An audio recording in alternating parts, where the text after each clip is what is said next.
Hey guys, it's Marnie. I have an awesome guest for you today, and I'm so grateful that you're here to check it out.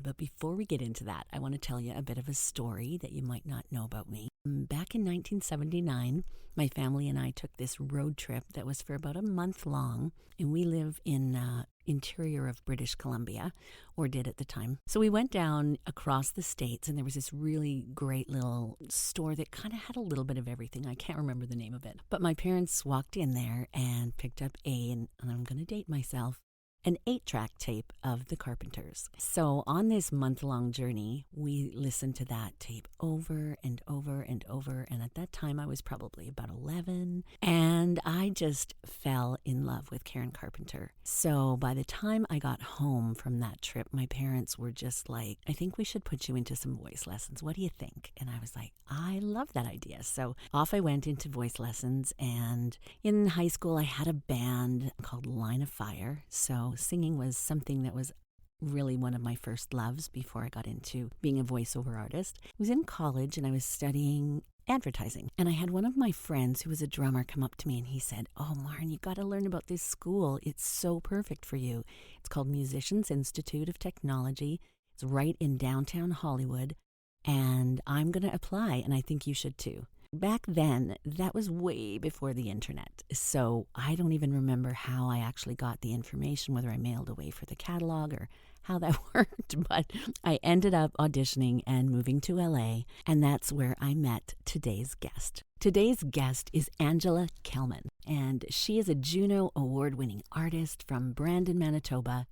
She's most well known as the lead singer and principal writer of the Canadian country girl group Farmer's Daughter. And after 10 years of touring with Farmer's Daughter and receiving multiple nominations and awards from BC CMAs to the Junos to the CCMAs, Angela pursued her solo career, which she recorded several of her own albums spanning various genres and styles.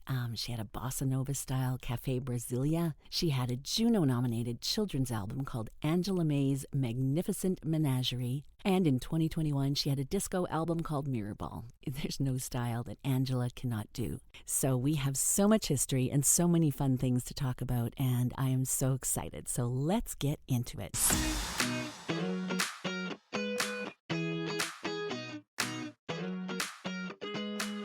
I'm a multi-passionate entrepreneur, best-selling author, foodie, and voiceover artist. And I created the Life is Delicious podcast with one simple mission in mind: to help you add more flavor to your life and to help you write your own recipe for a life that feeds your soul. I'm so glad you're here. Good morning, Angela. I'm so glad to have you here. Do you want to hear something super funny? Sure.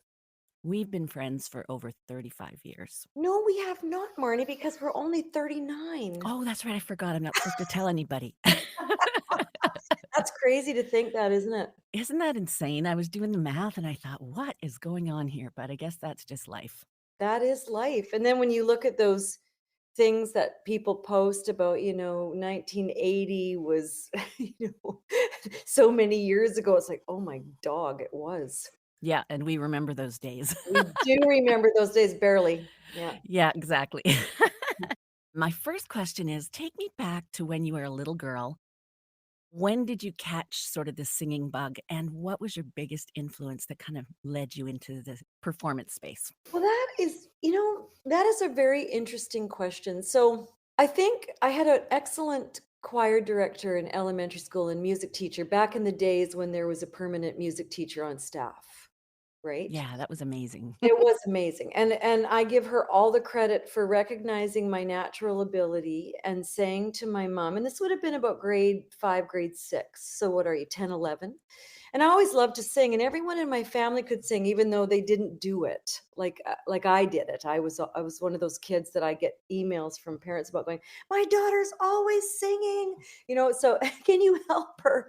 And so I just think I love music so much. And it was Mrs. McMunn in Brandon, Manitoba, my elementary school teacher, that said to my mom, she has a gift, but I would advise you not to train her, which was a really big thing for her to say, because it's natural when parents are told that their kids have a gift in something to seek out help for them or guidance for them. And in Right. Brandon School of Music at Brandon University, it was classical, mostly classical. And I think that and I'm not classical, and classical's great, but I was just pop music all the way. So between that happening and between my dad playing records like Nat King Cole and Petula Clark and Hank Williams on Sunday afternoons in our little house in Brandon, Manitoba. You know, Marnie, music speaks to us. And so because everyone was musical in my family, I thought everyone was could sing. Right. So then you get into school and you realize the kid standing next to you in choir is like tone deaf. And it's like, are you are you joshing us? You know, but no, actually it's a gift. It is a gift. And I'm so grateful that I was chosen to have that gift of natural ability to hear and duplicate melodies. And then, so then it started in grade 6. I remember going to the local television show to do a Christmas carol performance with our principal who played the piano, and then from that came we moved into junior high and there was no music program, and a bunch of us rallied and actually got a music program started in grade 7. And then it started like a piano player and I would sing in front of the school. And I mean, I look back at that and go, you're 12 and 13 and you're getting up in front of a school of 300, 400 kids and singing for your peers. Like, I mean, That's brave. that's brave, right? So Super brave. for me, it's always been this, I don't know, divine intervention. Something comes to me out of the blue. I don't question it. I just follow it. And I love that. it's led me on this amazing life. And case in point, where we met in Los Angeles, two Canadian girls meeting at a music school in Los Angeles, I had been working the scene in Winnipeg in the 80s and I was busy and there was work and I was making a living wage. I had a wonderful lounge partner who taught me so much. His name was Tom Dahl.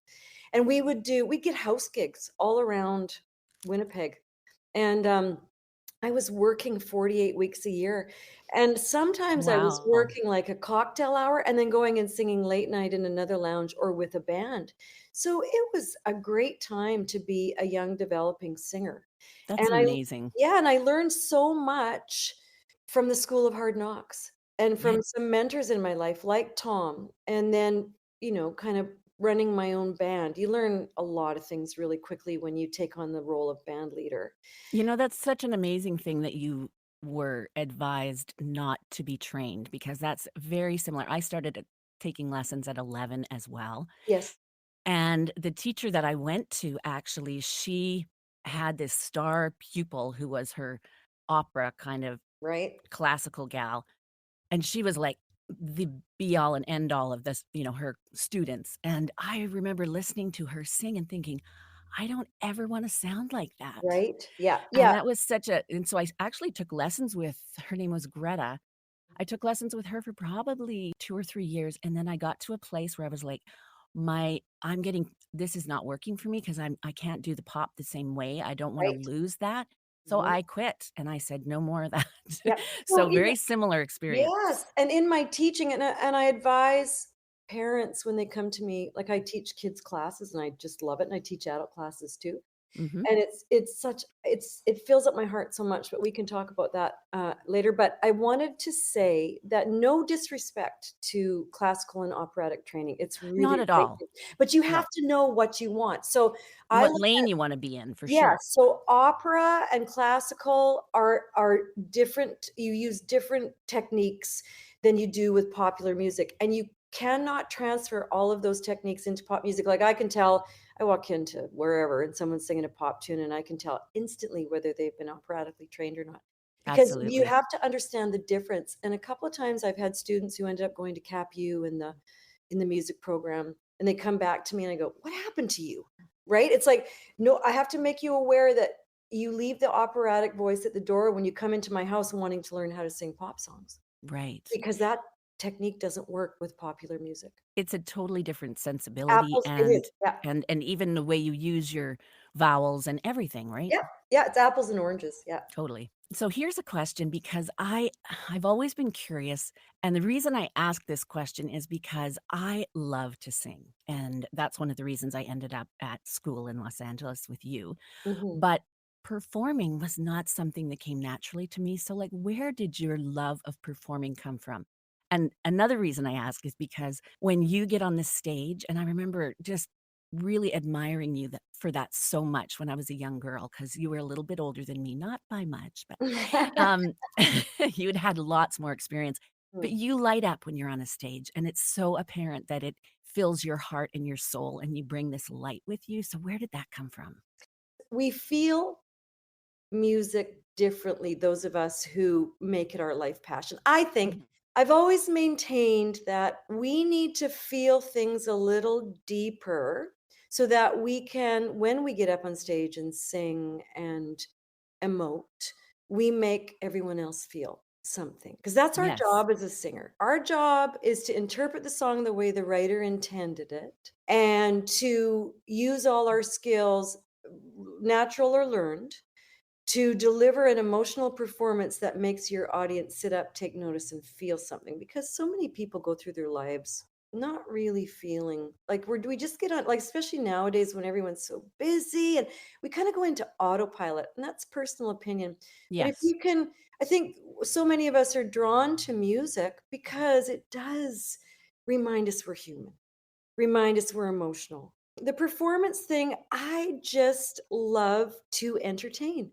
I used to think about myself, I'm an entertainer first, I'm a singer second, and I'm a songwriter third. And at any chapter in my life, those may shift, Right. whatever is the predominant one. But I think I grew up in a household in the 70s and 80s. I think that, and as a child, back in the day when you could get lost in imagination, like, we just had this great big yard and all the neighborhood kids and cousins would come over and we'd play outside till dark, and we'd make up plays, and we'd dress up in my mom's bridesmaid gowns from 1956 that were in the playhouse out back. Like, just we had a lot less distraction as What a children. beautiful childhood. I It was a mean, I beautiful remember time. that too. Yep. Yes, we played, and we learned so much from play. So it's a chapter of our life that was precious and helped form who we are today. But I think I got derailed, which I often do at this age, when I said I was working 48 weeks a year in Winnipeg. And one morning in my beautiful brownstone apartment that was fabulous and affordable in Winnipeg, I woke up and a thought came to me, I'm moving to Los Angeles. Oh, interesting. I have no idea where that came from. I have no idea where that came from. How And did you hear about the school? um, I don't even remember. And, I think, and it's not like you could get on the internet, No, no. right? So I think that some friends, musical friends in Edmonton had gone to MI, and they Okay. were guitar players, and they were telling me about it, and then I think I rode away for the catalog, right? Because Isn't that's that amazing how different things were back then? right? I know, and I remember doing my audition tape, and this is just really gonna date me, but, my ghetto blaster, record, sing Yeah, a cappella into a yeah, cassette tape, put yeah. it in an envelope, and mail it off to That's LA. what I did. That's what I did And with you my, yeah. cross your fingers and wait for an envelope to arrive. But, we learned once we got there that they pretty much accept everybody. So what, it was nice to go, "We got accepted, yay!" "Yay, And aren't then I you sit there, awesome?" Yeah. and then there's one girl in the class that's one step from tone deaf, and then you go, "Oh." But It was a working with, great school. it was a great school, and I learned some skills from that, from Kevin Latow, who worked with that girl, who actually got her to sing on pitch, and I still use that technique with some of my kids who struggle. Kevin was Because, amazing. as we've learned over the years, there's so much neurodivergency. Everyone learns differently. Music is one of the few things in life that can be left brain or right brain, and you will gravitate more to one of those sides of the brain when you're doing music. So you and I are right brainers. Right. The little kids who you see reading sheet music, playing piano, like, flawlessly, or violin, they're most likely more left brainers because that's the math of music. Right. We go for the heart, the soul, the feel, the shapes, Yeah. the colors, right? And they go for the math, the breakdown of Structure. structure, the precision of the notes, all that stuff. So there's no right or wrong thing. And then I feel the best players that I've ever encountered and singers have just a little bit of both. They're not Yes. only readers or only feelers. They have just a little bit of both. Again, I'm not an overly religious person. I'm a spiritual person, but I really think there's some kind of divine entity that has this little golden thread attached to you that pulls you in different directions. You I know? 100% believe that, and when you're open, especially as a creative, sometimes we have to take different paths that we didn't even know we were gonna take to get to where we were meant to be, So and true, so true. And if you are a creative, you have to have an outlet. yes. You have Multiple outlets or sometimes. multiple. Mhm. Yes, yes. Or else it just you feel like a piece of you is missing or you're feeling unfulfilled or you can't put your finger on it. Yeah, I tell that to everybody. If it's in you, you got to do it. I believe that to be true too. Do you remember what your very first gig was? Your very first performance gig?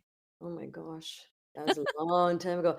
Well, I'll tell you, we had a high school teacher who had played in bands all his adult life, and he started a rock band at our school in Brandon, Manitoba, and it was Crocus Plains Secondary, and we were called CP Express, and we got the name off the CP rail, delivery truck or something. And it was a big band, and it was all high school kids, and so I think maybe one of the first gigs we did with that was an elementary school tour, Oh, and isn't that so fun? and I remember my mom, and keep in mind, this is like the late '70s. My mom made the 4 of us girls or helped make, satin jumpsuits. Oh, fun.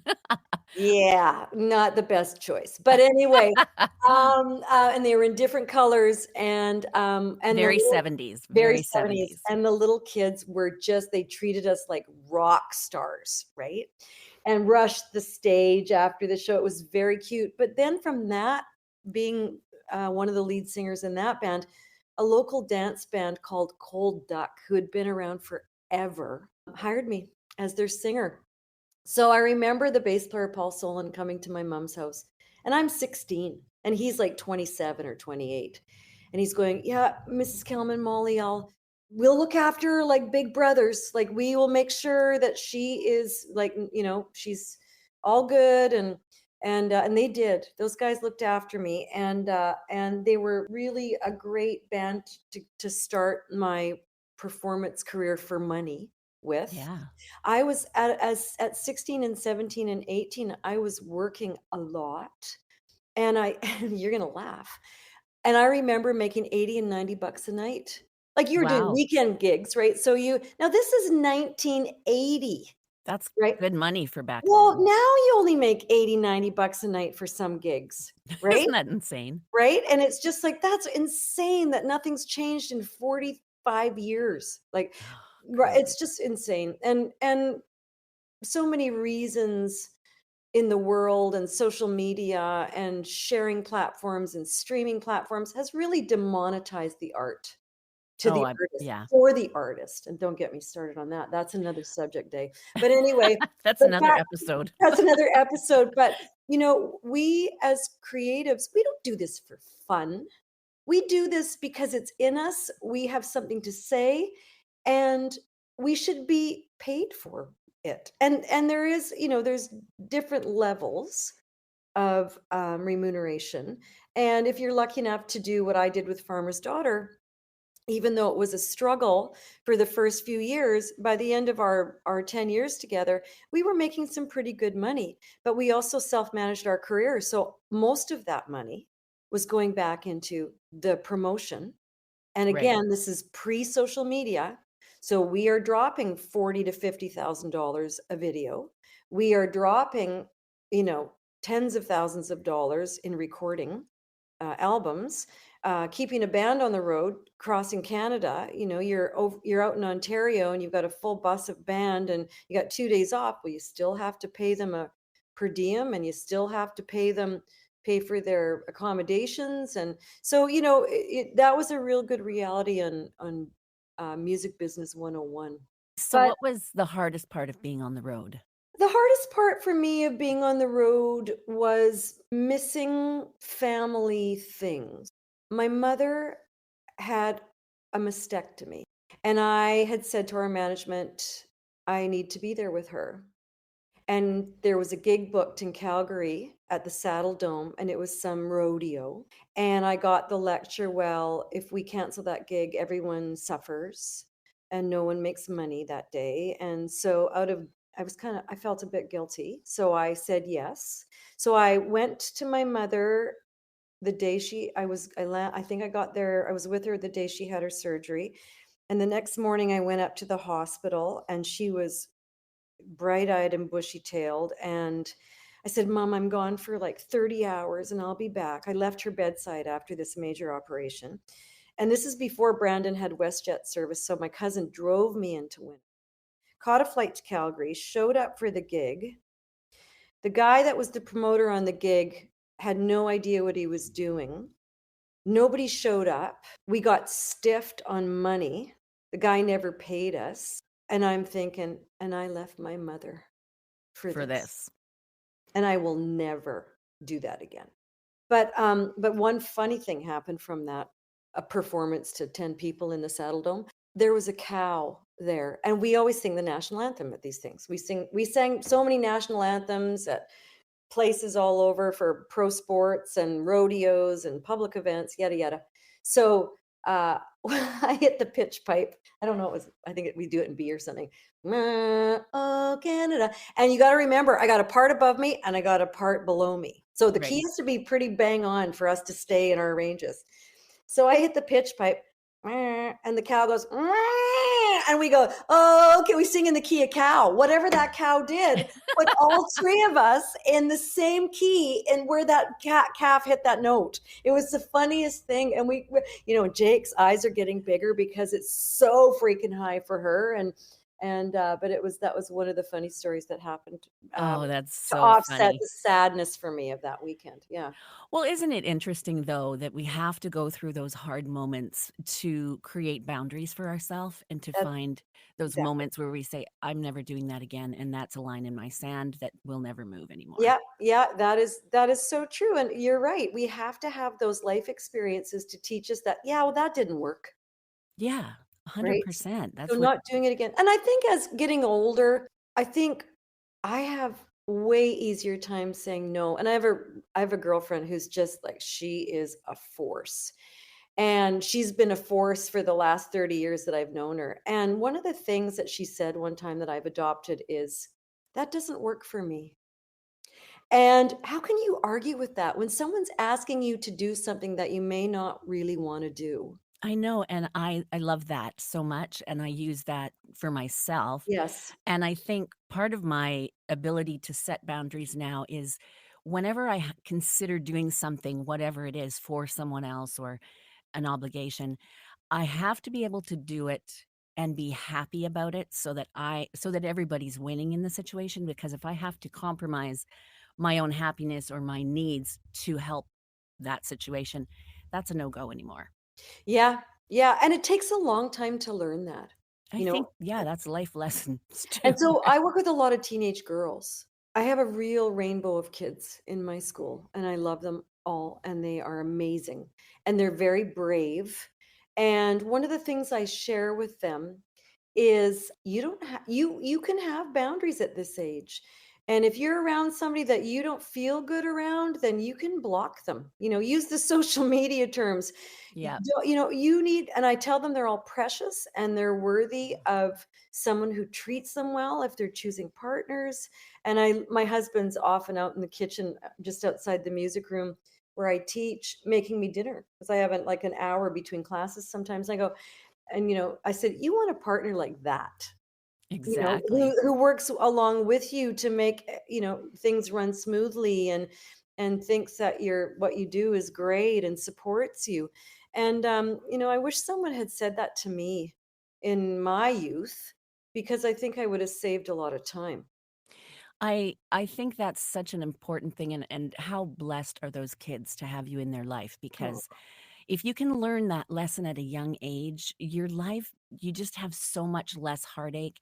You don't have to learn things the hard way, and you don't have to go through as much anguish. And, Yeah, it's just yeah, knowing that you can make choices and yeah. surround yourself with people that are good to you, Yeah, that's that so funny that's you should say make choices choice. because my Thursday class, which were unruly teenagers, every time they left, I go, "Have a good weekend, make good choices."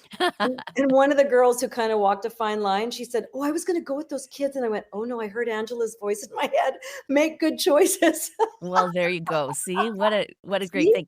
Yeah. And I wanna go back to this story because, you probably, and I'm sure I told you this, but I think you're making an impact on those kids, but you made a huge impact on me as well. Aw. When we met in Vancouver, I think I was there for a songwriting workshop, and we sat down to have a glass of wine, and I always really watched your career, and I was just in the place where I was gonna step into my own career.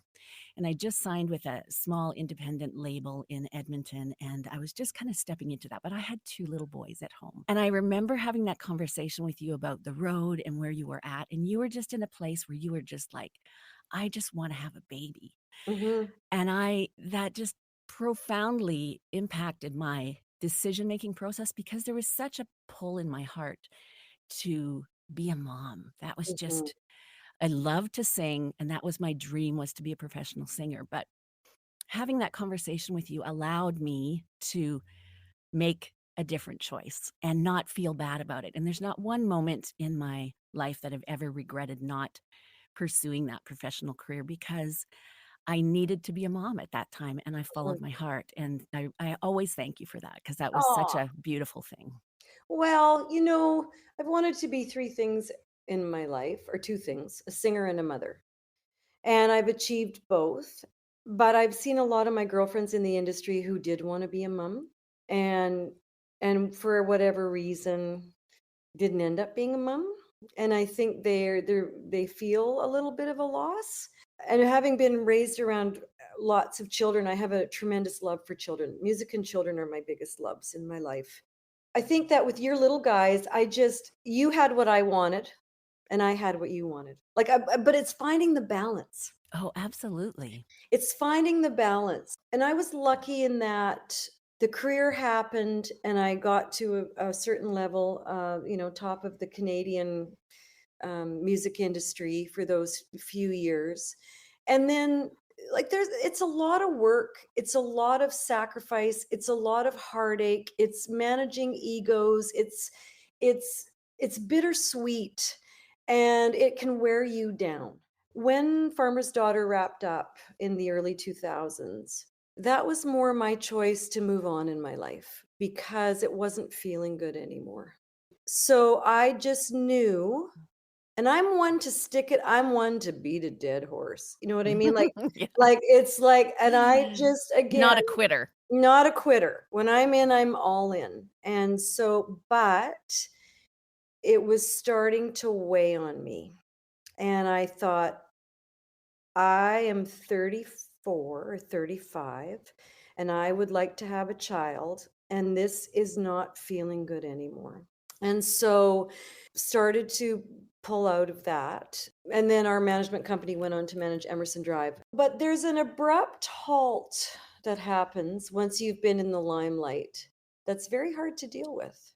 I can And imagine, yeah. right? Like, for a year, 2, 3 after, people still know who you are, because it got to be a point where you were recognized everywhere. We were like, because we were all over. We were on, and in the 90s, country music was the market share. It was over 50%. This is Yeah. pre-streaming. This is buying albums. This is the Garth Brooks, Reba McEntire, Vince Gill age of country. And the Dixie Chicks were just starting to emerge, and we'd been running hard for almost 10 years.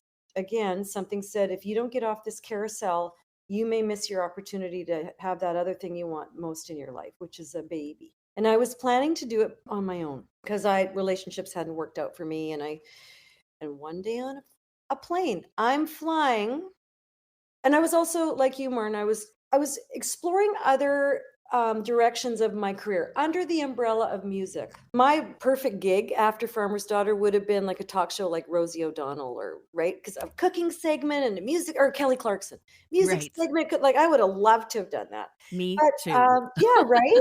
Yeah. And but it just didn't turn out that way. But I had made some inroads at CMT, and they asked me to do an honor interview with Dan Hill. And Oh, I cool. love Dan Hill. I Yeah, loved I Dan did Hill too. since his poster hung on the back of my brother's bedroom door in the 70s, right?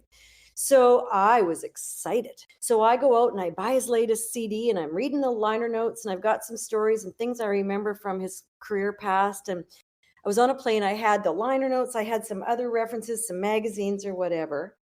And there's this guy sitting a seat next to me with the middle seat empty. And we were also the last two to board, because obviously we're seasoned flyers, because when you fly a lot, you just wait to the last possible minute to board.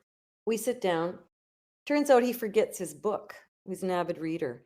And I've got all this stuff all over my lap, and I'm trying to write questions because the interview's the next day at a lodge in Kananaskis, and I'm trying to prep. I like to be prepared. I'm a Capricorn. I feel him looking at me, and I look at him. I go, morning. He goes, hi. He goes, I'm Doug. I go, hi, I'm Angela. So I'm doing my thing, and he keeps kind of poking me like, hey, what are you doing? It's like, first of all, he goes, you're a very, very pretty girl, Angela. And I looked at him and I said, thank you. My mother thinks so. Right. And so I'm trying to shut him down, right? Shut him down. And he keeps bugging me. And I always say I've tried to flick him off like a sticky booger. But anyway, he finally he picks up a magazine, which is a National Geographic, and he's flicking through it. And he's changing the pages. And I had on a faux leopard print winter coat, faux fur.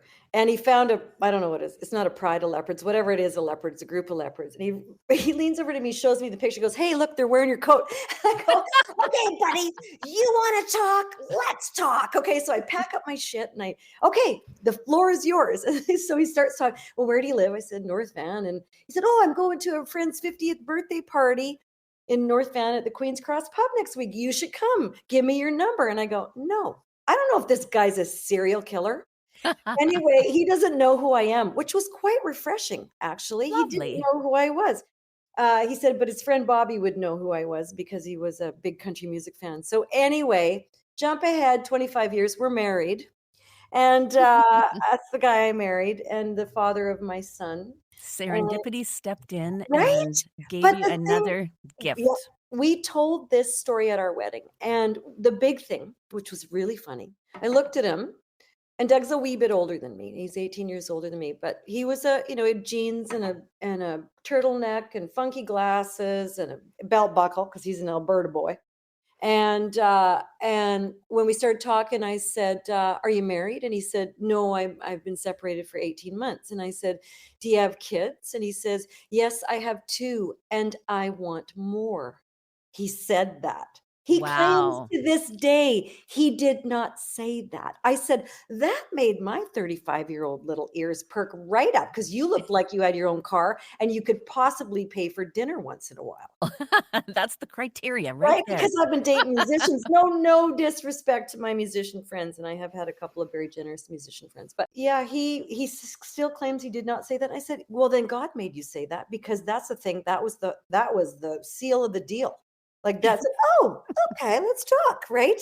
Yeah, Anyways, yeah, so that funny. was funny. And he had no intention of getting involved seriously. We dated for a year, and then and said, is this going forward, or are we just going to be get together for lunch? And we were both in. And That's here cool. we are 25 years later, in our son. And That's our, a great story. it's a good story. And you never know. And again, whoever you are and whatever you think, wherever you think you're at in your life, you're not.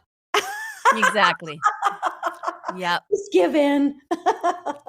Yeah, you're not driving the bus for the big part, the big picture. Yeah. So Oh, I anyway, love that because I believe that too, and I think that's really and look how awesome that is because you got to have a baby and now you have a grown son, obviously, but and that led you into creating children's albums and sing-along books, and so tell us a little bit about how that kind of all came organically from again, having a family. recognizing opportunities. So I had a student whose parents had a retail store that was a Canadian version of, and I hate to say Canadian version of anything, but if you've ever heard of Build-A-Bear, it was called Snuggable Huggables, and they wanted to do a similar thing here in Canada. And the mom had approached me and said, "We need some music. We'd like an album for the store. Do you know anybody that writes children's music?" Now, Marnie, I don't know if you were there when Tommy Tedesco, who is a famous part of the Wrecking Crew, who was on everyone's albums in the 60s and 70s and did movie soundtracks. He was the keynote speaker at our opening day at MI, Musicians Institute in LA. And I remember hearing him tell a story about the producers from Charlie's Angels called, and that particular episode was going to be shot in Hawaii. And so they called him and said, "Hey, Tommy, do you play Hawaiian music?" He goes, "Yeah, totally." So he said he goes, "I had 3 days till the session. I went to Tower Records and bought every Hawaiian music record there was, and I went home and I woodshed." He didn't play Hawaiian music. Yeah. He said, "Yeah, I do." And then he woodshed, and then he nailed the session. Yeah. Well, for me, it was the same thing. She phones me and said, "Hey, do you know anybody that does children's music?" And I go, "Yeah, I do." Good girl. Love that. And then it's like, and actually I do. And I always have. And with Alex, my son, oh my gosh, everything was a song, right? You Like know what's funny about that though is that I think that is so powerful when when we say something out loud, I do that. And how often have we done that in our life where we've claimed like I'm a writer or I'm whatever. And you have no idea how to do that, but you know there's a piece of you that has that inside you and yes, that gives you permission to be it. yes. So cool. Say yes and then figure it out. And claim it and speak Yeah, it out loud so that your brain hears it, and the yeah, first few times it feels like an imposter, but yeah, after you do it long enough, it's yeah, like, "I am a writer, and I yeah. do write children's music," and you did, and it And was I great. and I did, and it got Juno nominated. That's And so amazing. yeah, that was a real like feather in my cap, as my mother used to say. But everything was a song, and you can't help when you have little kids, like, Guantanamera, like there's a little Spanish song. We'd sing bum full of poo poo. You got a bum full of poo poo. And that was really fun until he started to sing it in public, and I had to go, "Okay, we can't sing that song." Careful what you wish for. In restaurants, yeah. Or get on a potty, do what you gotta do. It's potty training time, so you make up a song. It's Yeah. just, the delight of children, and I would run all my songs by Alex. He was like a year and a half or 2 when I was writing that album, and it ended up being a great thing for us. The store ended up closing. We had signed a deal where we still owned the rights to all the music because I had a big imagination for these kids songs. And so through Doug, doing some research, because Hang now on we one were second. in the world of the internet at this point when I was writing the kids stuff, he found this excellent artist in Quebec who did not speak English. His name was Franfou, Franfou. Unbelievable. He had done things for like Chirp magazine. If you have kids, you know what Chirp magazine is, Chickadee and Chirp. And I loved his style. It was colorful and it was bold and it was just everything I wanted my books to be.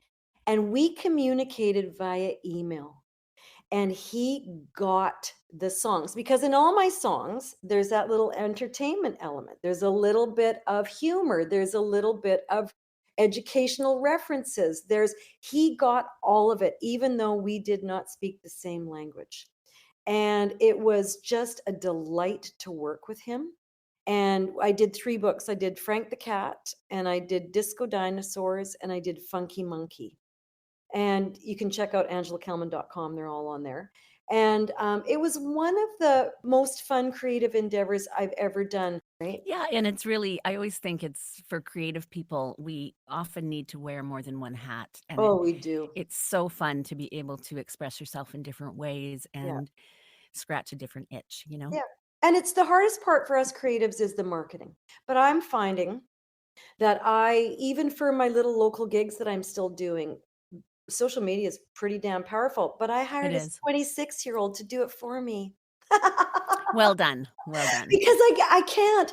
Like, this has become, when you have to create, do all the social media and do, like, it just becomes a 24/7. You never get a break.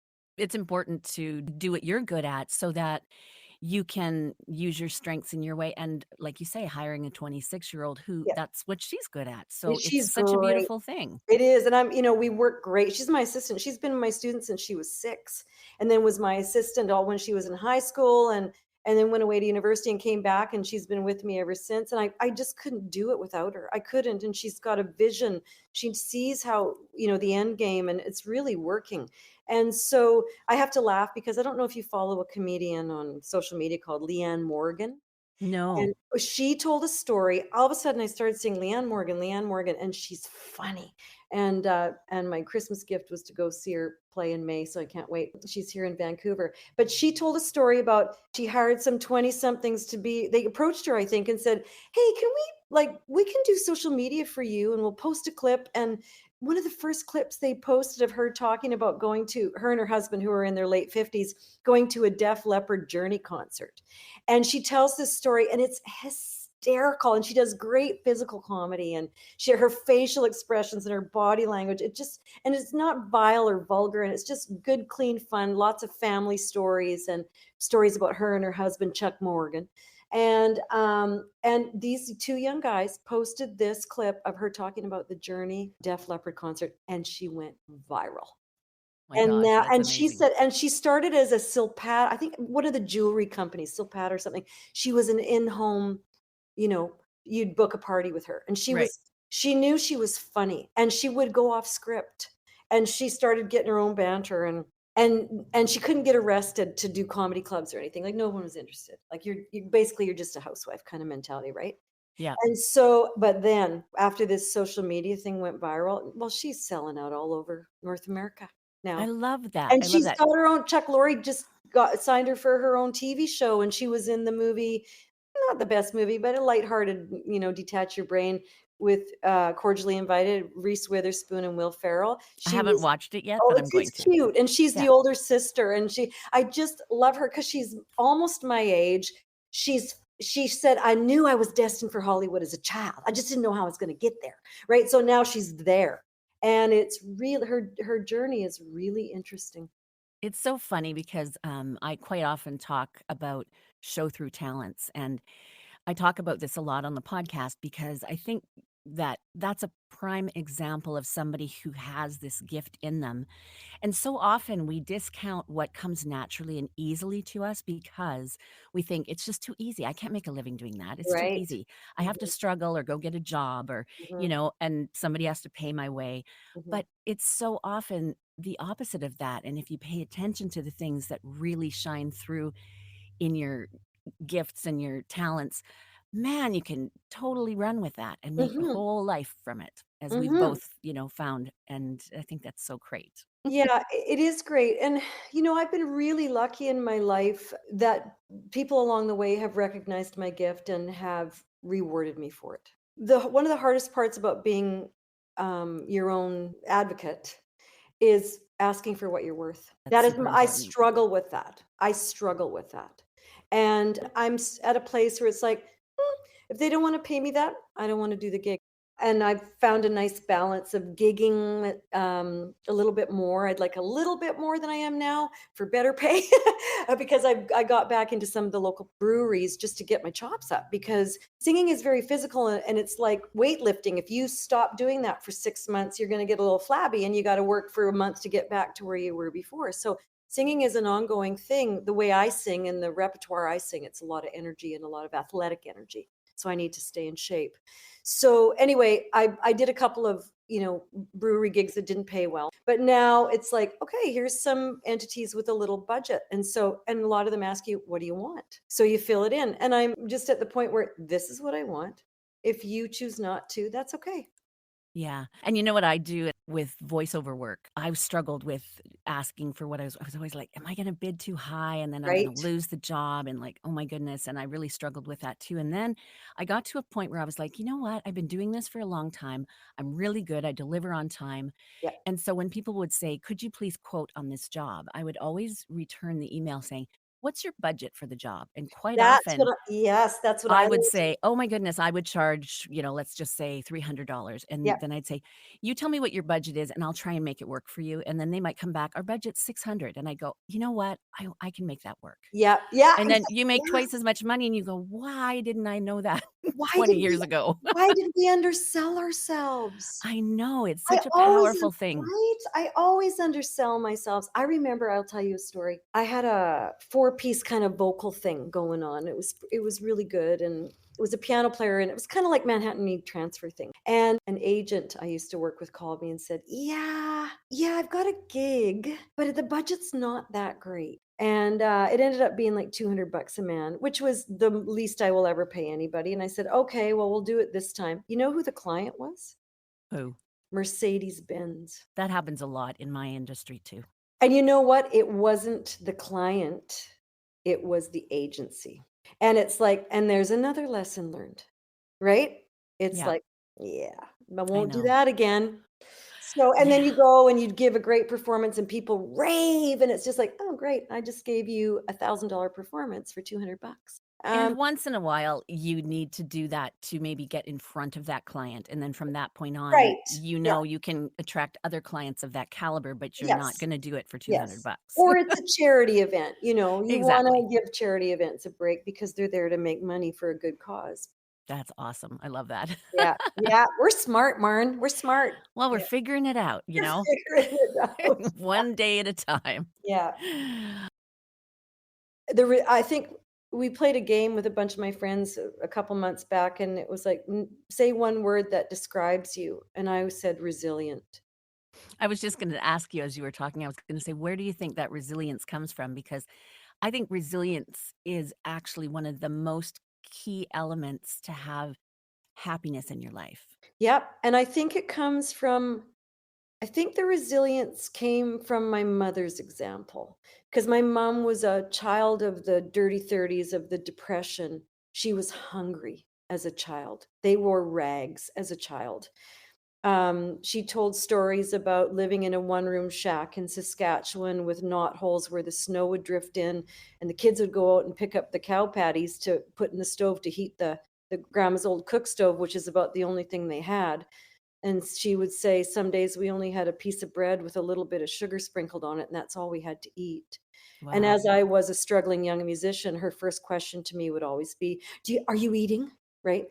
Because that Right. was permanently inked in her DNA.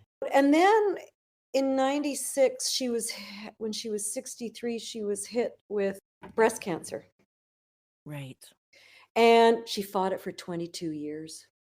She Wow, good for her. survived it for 22 because she was just that person.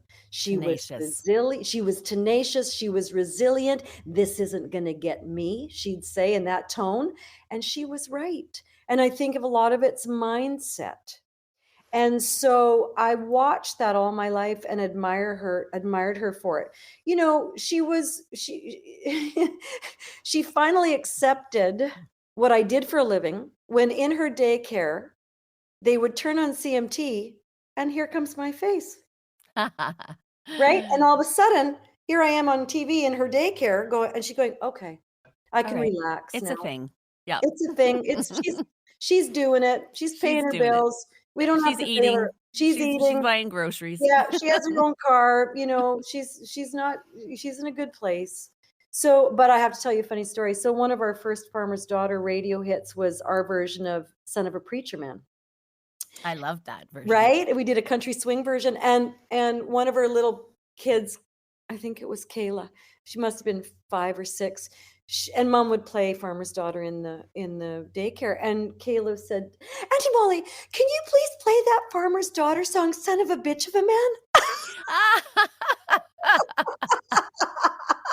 So there was lots of humor that came from mom's daycare, and oh, I just love the kids. There was nothing better for me than holding those babies when they were sleeping and stuff Aw, as a what a gift. 12-year-old. And yeah, it was really a gift because I believe that, the young and the old are treasures in Yeah. our world, and we really have to give them the time and the love that they really need and deserve. Yeah, for sure. Mhm, So mhm. now that you are at the place you are in your life, how do you take care of yourself and recharge your batteries? What do you do about that? So I know things about myself. I know I have to get enough sleep, and luckily Doug and I are pretty good sleepers now, since I'm past menopause. And I also strive for 30 minutes of physical activity a day, whether at least the minimum of 30. So whether that's putting on the Gilmore Girls and walking on the treadmill to detach from the stress of the world, something aerobic that keeps my breathing for my singing good, and I do weights to keep my muscle tone, and that's stress de-stressing for me. That's That's awesome. right, and I have, kind of, tailored my teaching schedule not to be so maniacal because I love to work and I love to help people, but again, I've had to say, "No, I can't take on 15 private students a month in addition to my, um, 7 to 9 classes a week." That's the most important thing I think as we get older. We have a little bit more wisdom to know our balance limits and what we have to do for ourselves. So that's amazing that you've figured that out and found a bit of a sweet spot so that you can bring your A game when you come and you're not overstretched And sometimes you always. just get off balance, but you just pick yourself up because you're resilient and you put one foot in front of the other. And I had one of my best friends lost her husband within 6 weeks to pancreatic cancer 8 years ago. And it was hard. It was hard for her. And I would phone her almost every day and I'd say, "How you doing?" And she said, "I just keep putting one foot in front of the other."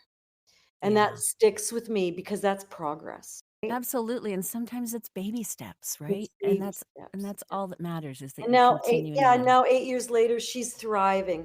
She's made some good decisions and, she feels the grief, but it's not all consuming anymore, and you would know. You just grief is a funny thing. You just lost your mom, and it's Yeah. there's and you're in the business of death phase, right? Because Yeah. that's a thing. It's the you right after someone you love passes that you are executor of the will or even spouse or whatever, Yeah. child, there's a business of death that has to get dealt with, and then the grief comes. Yeah, and it's really interesting being in the sandwich generation too, where you're looking after your parents and kind of helping them manage that next chapter of their life. But you Yes. also still have, young adult children or even younger children, depending where you are in your life. Yeah. And you have to find that little space in between where you can actually care for yourself and make sure you still have your cup full enough to do all the things you're required to do. Yeah, that's true story, sister. So, this has been so much fun. We could just talk for days and days and days. So, we'll do this again, but tell everybody just because I think it's an awesome tool that you created the 5 point singing system. We've talked so much about your career and the ways you've kind of reinvented yourself over the years, but there's probably some people that are going to be listening that are going to go, I want to learn from this Ah, woman. So, yeah. talk a little bit about that. So I guess in 2010 it was. I'd been teaching since Alex was little. I thought it was scary. And then I thought, well, what am I really going to do? Like I got to figure something out. And I don't want to tour anymore because Alex is little. So I started teaching. And luckily we're in a house where I have a 380 square foot room, which I've made my music room. So I'm sitting in it right now and I'm looking at a stage with a drum kit and microphones and a PA system and I have these classes in my house and it's really been soul filling. It fills my heart up. I love it because singing is much more than just singing. It is allowing you to be who you are in a lot of ways. And I say to my adult students, you find your voice in this room, you find your voice in the world. Because there's a lot of people who don't speak up, who want to sing, who were told by a choir director, "Oh yeah, just stand over there and move your mouth. Either you don't sing well or whatever." There's people coming with a lot of baggage. Our voice is attached to who we are. And so I started teaching, and I started teaching adults, which ironically ended up being mothers of my children's students. They said, "We want to sing." And then, that turned into a class. And then other people got wind of it and they wanted in, and nobody was leaving the other class. So I started another night. So I do 3 adult classes a week. And Wow, that's awesome. it's awesome. It is so awesome. You help people discover what they can do. So in one of my classes, I I brought in instruments one time. Ukuleles. If you had piano lessons in your life, great. You know where middle C is, get on the piano. Oh, you played flute. Oh, I'm going to put you on bass because you've got really good feel. Well, now my friend who I put on bass is now gigging in a band. Oh, funny. Right? And because, like, I see what you can do, but I have to help you see what you can do. And so there's That's a lot of therapy that goes along with this voice thing. S absolutely. Right? So through all that, when I started teaching, I started to realize, this I've developed a little system. It was very interesting that I started to see a pattern. And so I narrowed it down like a pilot does when they get in the airplane and goes, they're checking and flipping all their switches. I thought there's five predominant things that a person needs to know to become a really good singer. And so I'm going to get a little kind of, technical here, but it's like breathing. So you singers, the way I teach and the way I sing, it's all based on breath. Where you take the breath, how deep each breath is, frequency in the song, and then the second thing is diaphragm support. So that muscle in our midsection, we manipulate it as singers. To the higher we go in our range, the more diaphragm support we have to engage. And to me, that I feels like remember all that. right? It feels like I'm pulling it to my backbone. And those two things working together create placement. So where the note sits in your body and actually resonates. If you're doing breathing and diaphragm support right, then you're going to be in the right placement. And then the fourth thing, and I get this with about 15% of my singers, something I call vocal path. And we learned about this in our course in LA. And it's the direction that the sound column comes out of your body once you take in the breath and you do the diaphragm support. And then the fifth thing that a lot of people don't realize, and a lot of naturally great singers have an aha moment when I bring this up to them, it's the shape of your mouth.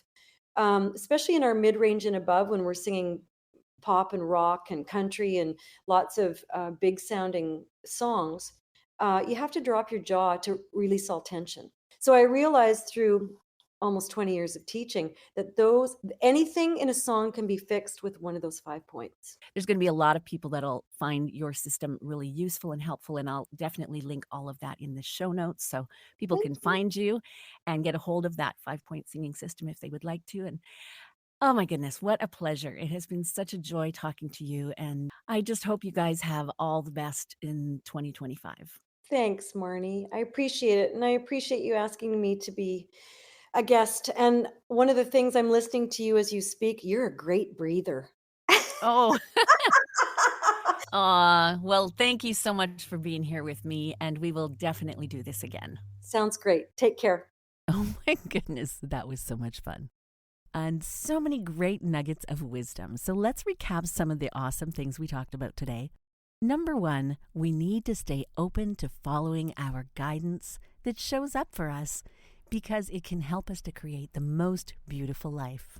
Number two, sometimes we have to have a little faith that even if it seems that we're going in the wrong direction, that maybe we need to learn something along the way to be able to find our way back to where we're supposed to be. I believe that to be true.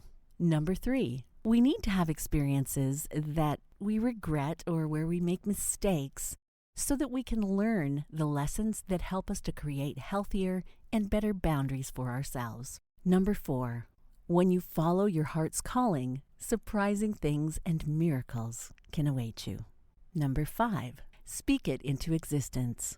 If you know there is something inside you that you want to bring into the world, claim it, speak it out loud.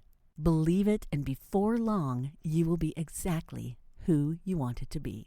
Number six, if a talent comes particularly easy to you, chances are it is a show-through talent, and it just might be exactly where you need to lean in to create your next great chapter, or maybe even go viral. Number seven, know your worth. Don't be afraid to ask for what you deserve, whether it is financial or otherwise. Thank you so much for listening today, and if you enjoyed this episode, I really hope you will share it with someone you love. And don't forget to hit that little bell icon so you get notified every time a new episode drops. And if you would be so kind as to leave us a review, it really helps other audiences to find us and possibly become a part of the Life is Delicious family. And in case no one has told you today, there's not one person on this planet that is exactly like you. And the world is a better place because you're here. So thank you for being here. I'll be here next week, and I hope you'll join me right here on Life is Delicious.